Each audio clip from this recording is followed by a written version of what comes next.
একটা কম্বল এনেছি, কম্বল গায়ে ঢাকা নেবে, বড় কম্বল আছে, ঠিক আছে, এটা ঢাকা নেবে।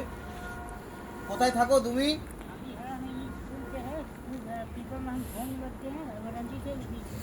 अच्छा, खाना खाए कुछ?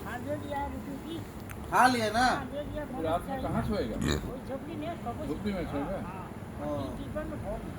अच्छा,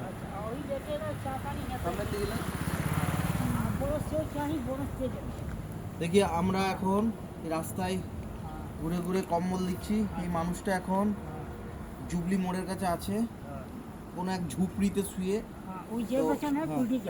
তো আজকে এই কম্বলটা দিয়ে ও খুব খুশি হয়েছে, দেখতে পাচ্ছেন ঠান্ডার মধ্যে থাকে। তো যাই হোক, সবই ঈশ্বরের কৃপা, কারণ ঈশ্বরের কৃপা না থাকলে তো আর এই কাজ সম্ভব হয় না। আপনারা সকলে থাকুন যাতে আমরা আরও কাজ করতে পারি। ঠিক আছে, ঠিক আছে, শুবেন, হ্যাঁ।